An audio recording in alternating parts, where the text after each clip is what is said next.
coming to you from Orange County, California. This is the Jug Life Podcast with Max Ada and Chad Wesley Smith.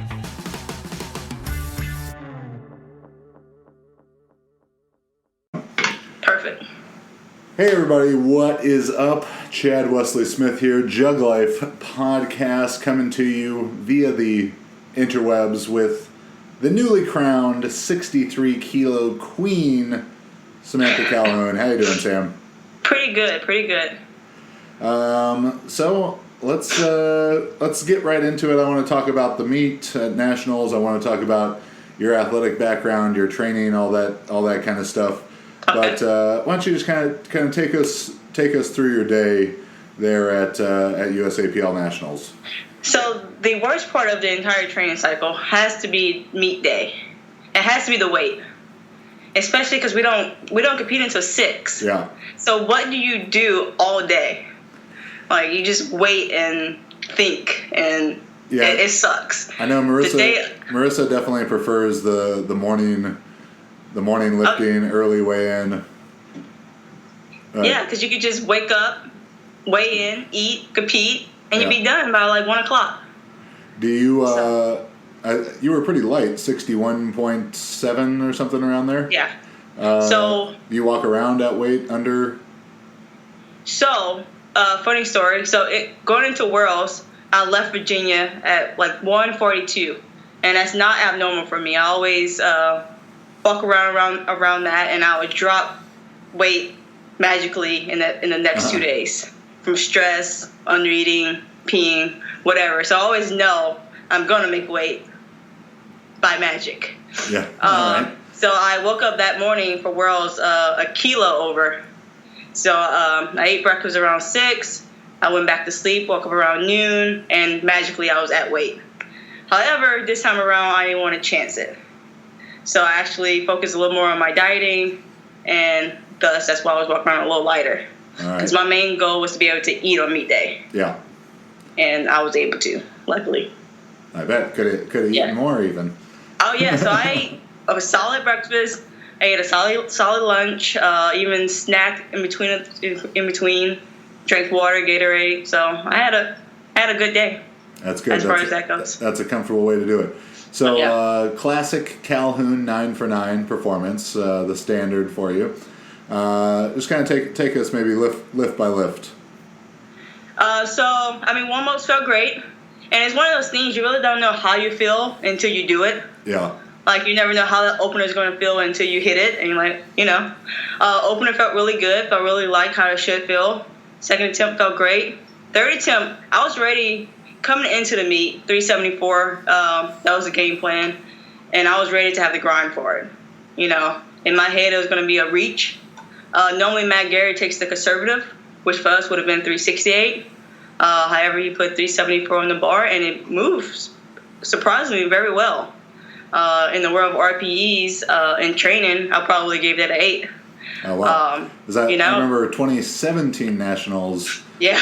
Your squat and bench, if there would have been a half kilo more on either of them, I don't know if they were going. But, right. So then I had this stigma with Nationals, because last Nationals, like, everything was super hard. Yeah. And I still don't know why. So I had that stigma, like this, I'm ready to grind if I have to grind. Yeah. And so when that squat moved well, I knew. I was like, okay, we're good. You're good. Bench training was hit or miss. That was a meet PR for you in the squat? On the squat, yep. Yeah. My best prior to that was 363.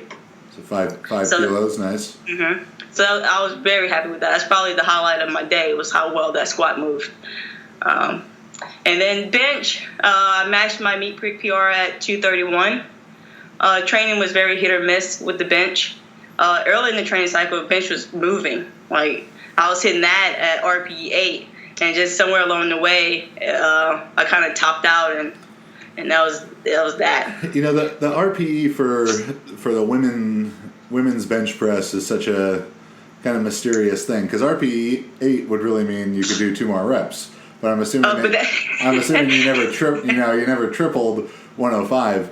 But like even if you had, you see these girls 2.5 kilos just makes such a big difference that something really could go from I could do a triple with this, and then I add 2.5 kilos, and it's like as hard a single as could possibly be, or add 3 kilos and I can't do it, kind of thing. Yeah. But, yeah, so let me clarify. When I say RPE, I just mean effort. I don't mean I could do a triple at 231. Because basically what you said, that's not the case. Yeah. You know, my best triple, I think, is like 220 touch and go. Yeah. So, and if I hit 226 for a double, I'll be happy with that too.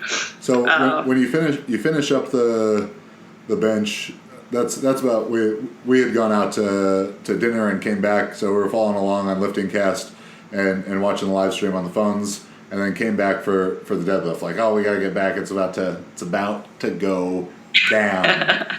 And you were third, right? Third coming out of the bench, I'm assuming. Most likely, yeah. Yeah, because Jen Milliken had huge squat and huge bench, really, for huge bench for humans. And then Jen Thompson, of course, had her Jen Thompson bench, so she's always going to be well positioned after a 143 press. Did you have any nervousness, like I'm in third here, or did you kind of feel like this is where I'm in striking distance, I'm where I need to be? I'm always like in the last position at that point. Yeah. You know, I'm never first at that point.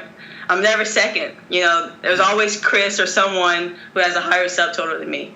So at no point was I nervous, because I knew Jen Milliken was going to bring her best game. I wouldn't expect anything less of her. So when she hit the squat record, I'm like, hell yeah. I mean, that's what I expected of her. And I expect Jen Thompson to break the bench record. So they just did everything that I expected of them. And even if Jen Milliken would have hit her last pull, that's what I would expect of her. So I knew for me to win that day, I was going to probably have to break the total record. So that's what I was willing to do. So at no point I was nervous.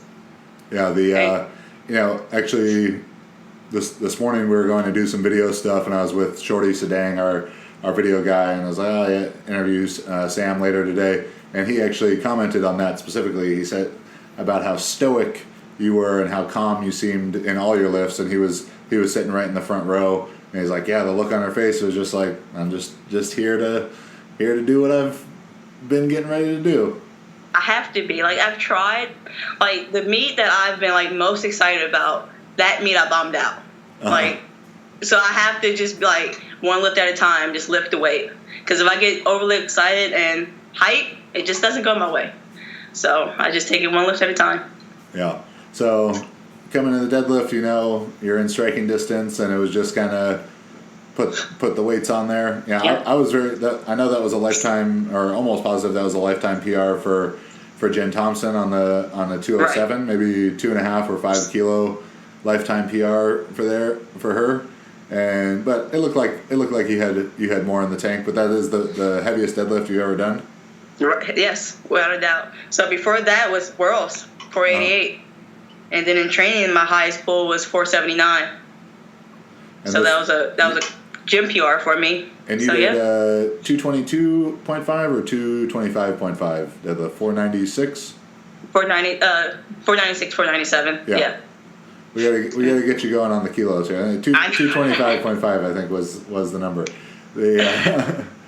I know my world record prior was 221, so I know that much. Yeah, good. I mean, it looked like you had more in the tank. If you, what do you think was the biggest number that you could have done if we had to put it on there that day? 507. 507, yeah. Yeah. Yeah. But I told Matt Gary prior to the meet when we did our corresponding back and forth, I'm like, don't even ask me. Don't ask me. Just put it on the bar. Yeah. Whatever I need, assuming I'm in good position, just put it on the bar. I think the downfall at Worlds is I got presented with the option. Yeah. I always wondered about that, because it seemed like at Worlds that you could have done more, but I guess you'll have your chance in Sweden in a few months. So you take down Jen Thompson. Tell us what's the feeling like to beat someone who's never been beaten, more or less. It's a feeling of relief, and not to sound arrogant or cocky, but that was my goal from when I first started powerlifting. Like, that's been, I mean, obviously, we battle back and forth, with Chris and Edward. Like, that's been our goal since we came into this. Yeah. So it's like finally, I'm sure it's been many lifters' goals right, throughout their careers, but only one has reached that goal. Like, I knew I had the package. Yeah. But I finally put it together. Like, so it was like, whew, finally did it. Now I gotta continue to do it. Yeah. It'll be interesting to see how she responds to that, having never really been beat. If there's some extra fire to be lit under her. I know I saw you and Chris commenting back and forth when you're like, when last year when Jen was sandbagging on everyone, and I know as a coach I was like, oh, she's hurt, she's not going to lift well, this is the year we're going to get her, and then we didn't. But so let's rewind. What sports did you do prior to powerlifting?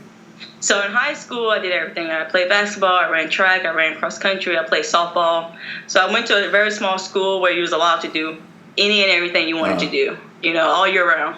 And then I got a track scholarship at University of Nevada. Oh, nice. That's you grew up in Virginia, though? I am from Louisiana, born and raised. Yeah. So my sister's in the military. That's how I ended up in Virginia. Okay. So out there, Reno, Wolfpack. Mm-hmm.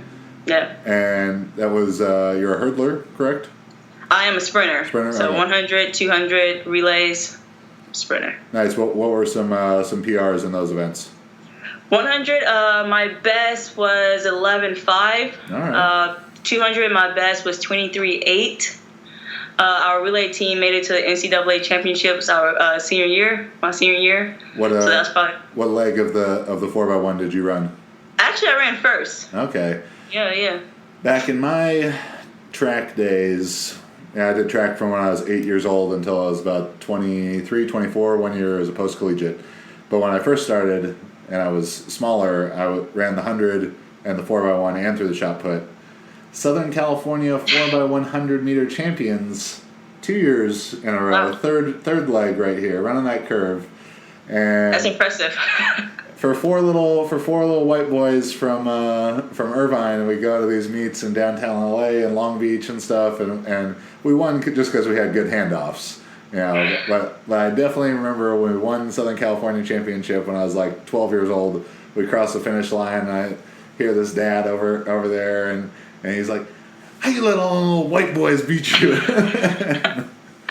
Well, and we're just like, "Yeah, guys, high five, great job." But track, fantastic background. For a powerlifter, were you always, when you're lifting with the sprinters and stuff, were you always the strongest one? Yes, but not because I cared to be. Yeah. It was kind of like in college, lifting weights was an inconvenience to what we were trying to do. For sure. And I never connected the pieces of like, this could actually help me. It was more so like, this is making me sore, it's making me tired, I still have practice later today, I don't want to be up at 6:30. It wasn't until after I graduated that I really fell in love with lifting. Yeah. And what prompted you to want to do your first powerlifting meet? I needed a goal. I always have people in the gym asking me what I was training for. And I used to say, I'm just training for life. Uh-huh. And that response, it was cool for a while, but then I was like, okay, what are you really training for? Oh, yeah. So then a few guys in the gym talked me into doing a meet with them.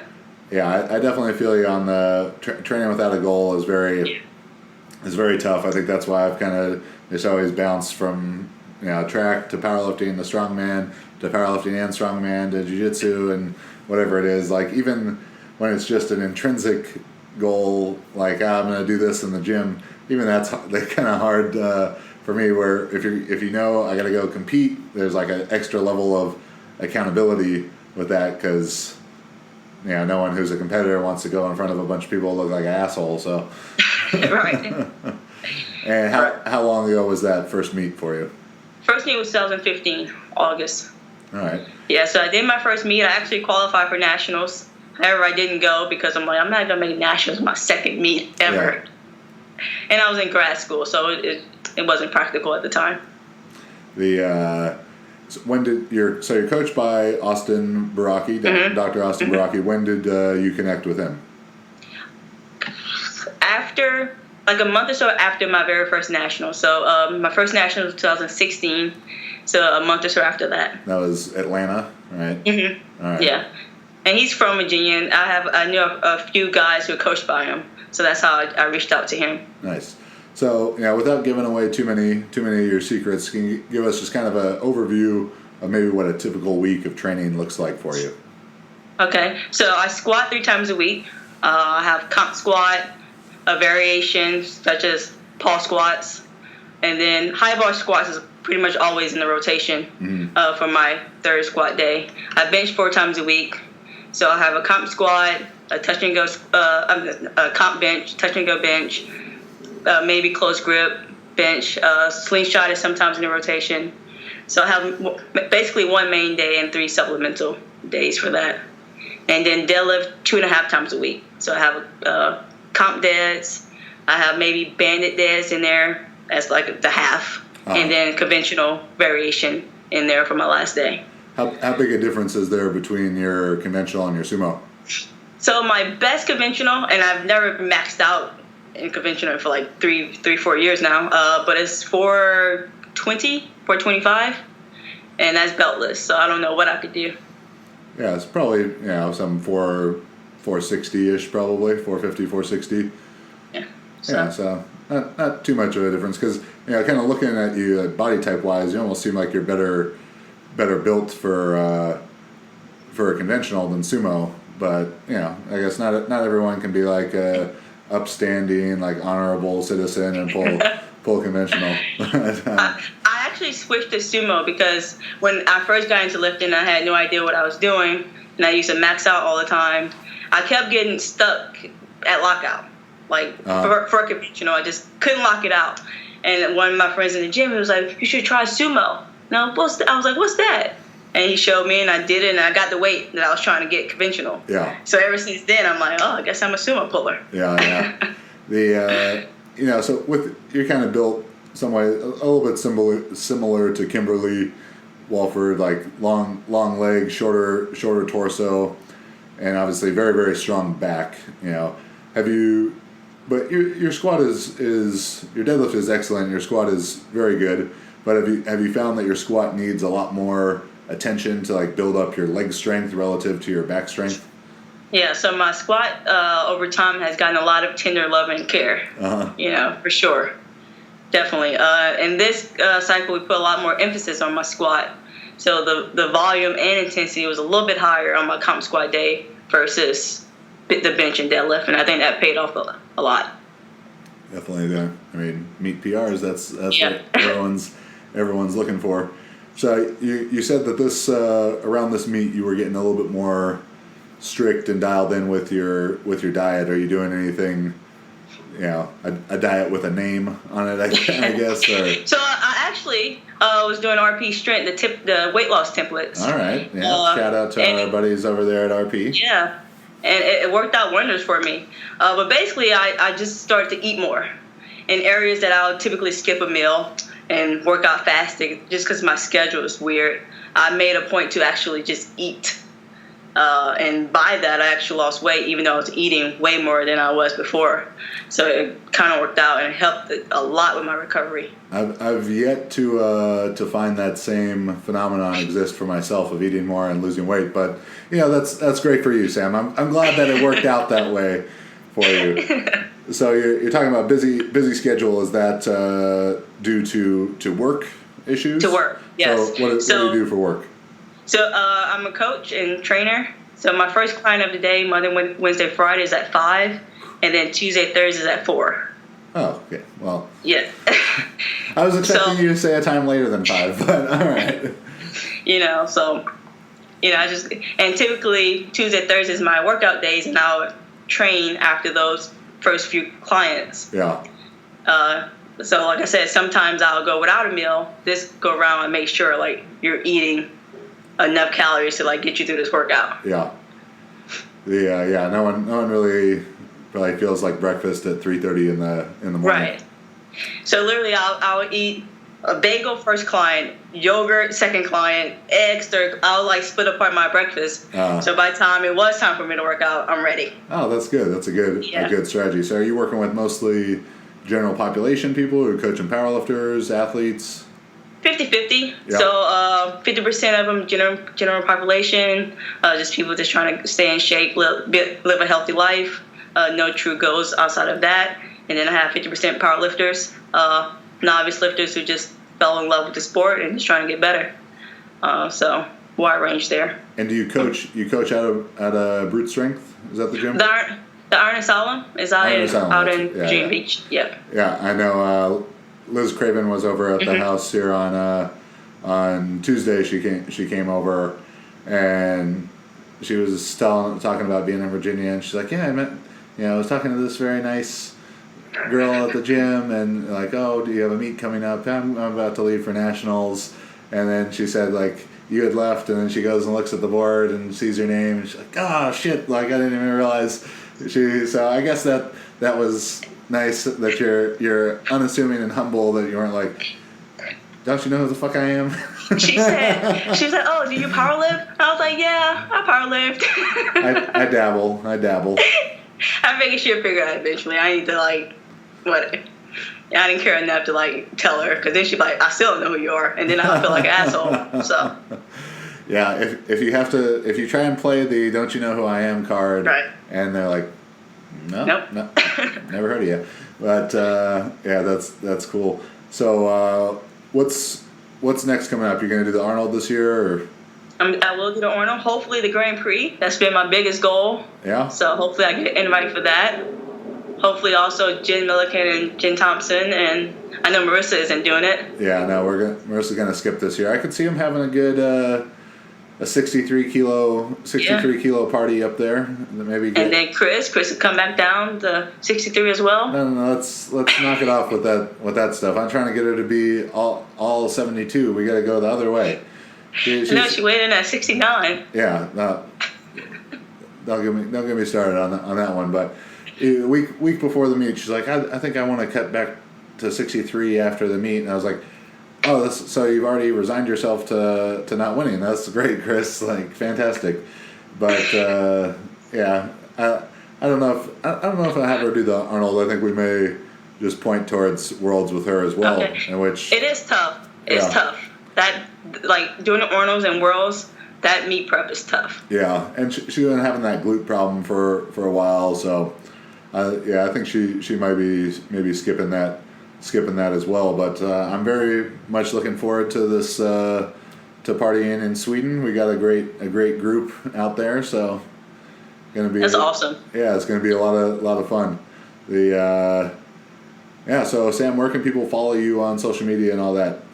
So my Instagram handle is sam.s.calhoun. That's the main platform that I'm on. What's your middle name? Chantel. I have two. It's Chantel Lynn. Okay. But that would be too long. That's a very, you said you grew up in Louisiana. That's a very that's a very southern kind of. Oh yeah. Yeah, very southern kind of middle name there, Chantel Lynn. Yes. Yeah. And Sam Strong for your coaching. SamStrong500.com. What's the 500? Well, I mean, that was the milestone Wilks, at one point. So it was like, and I didn't have 500 Wilks when I came up with the URL, but I was like, that's what I want. Now I'm at 550, so. Yeah, 550. But it's already taken. Yeah. Sam Strong 550 is already taken, so I can't use that. It kind of seems like 550 is the new 500 on the Wilks, anyways. Everyone else getting over 500 now. Okay. Sam, thank you so much for taking the time. Thanks for everyone watching, listening. iTunes, 5-star review, all that normal stuff. JuggernautCoaching.com for our services. Powerlifting, weightlifting, super total, strongman, power building. I think that's all of them. And thanks for watching. Thanks for listening. Subscribe to the channel. Sam, thank you for your time. Thank you, Chad. Good luck at the Arnold. Always rooting for you. And talk to you soon. Have a good day. Bye, you too.